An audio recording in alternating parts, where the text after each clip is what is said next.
this humid day, we motored from Oxford, Maryland to Knapp's Narrows, which was the first half of our trip back to our home port of Annapolis.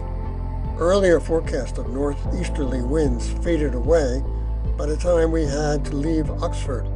The water was almost flat, taking on a gray satin finish that blended with the gray sky to the point where it was difficult to make out the horizon. It was a bit of a boring ride, but then we noticed some disturbances in the water. They were dolphins.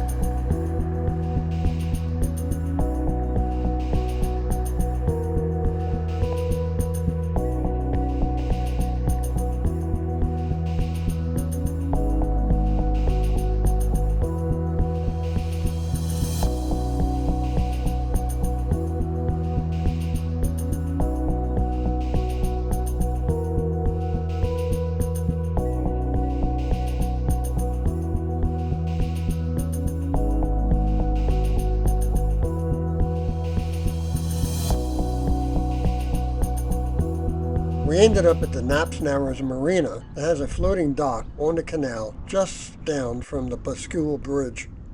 I did a video about Bascule Bridges a little while ago. You might want to check it out. Next morning, with the promise of improved weather, including a northeast wind, we cast off our lines and headed out into the bay. We found some wind, but not as much as predicted. But there were also scattered light showers. It was time to hoist the mainsail.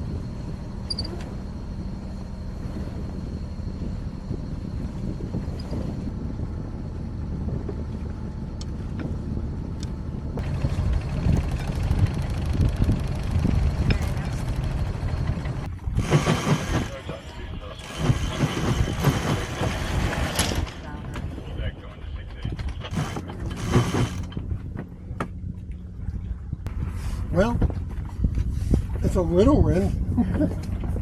It's more wind than we have all week. Yeah. And we're tooling along here. At least this is the most we've sailed all week. And it's so thick, the air, it feels like we've just taken showers. And I might be looking for my asthma rescue inhaler pretty soon, because this is not healthy weather. But we're going home. And we got all day to do it. And we are a sailboat, so we're very patient and optimistic. The bay here, but we are doing excellent. The wind just came up from the east, and we're correcting our course so we can get around Thomas Point Light.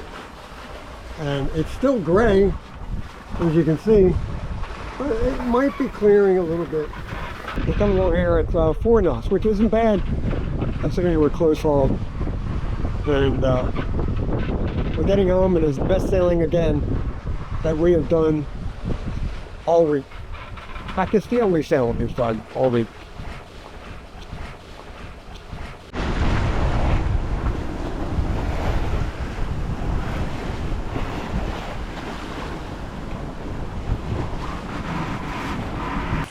To kill some time and to try to come up with some content for this video, I decided to break out the Insta360 camera. I added lens protectors to the camera a little while ago, which was a mistake because they adversely affected the stitching feature. I later removed them because they distorted the image, which you can see now and then in this scene. As I made my way back to the cockpit, I saw Beverly intently listening to a Coast Guard radio broadcast involving a column of thick black smoke from where we just sailed through. Well, we just had quite the excitement. Heard a broadcast about a boat on fire, and to our stern we could see lots of smoke and then eventually flames pretty high shooting out of a power boat that started on fire. That was about a mile and a half from Bloody Point Light on the bay, and we had just passed that area. The captain, who was on the burning boat, who again was by himself, had to abandon ship and jumped overboard. And a nearby boater who called the smoking boat into the Coast Guard picked them up. So it's still out there smoking, and I don't know what's going to happen to it. There was no way we could turn around and get to them faster than what we could see at least 2 other boats. So it's quite some excitement here on the bay. We managed to sail into Annapolis Harbor, here on a diminishing wind. But that's how it goes in the hazy days of summer on the Chesapeake Bay. Thanks for watching.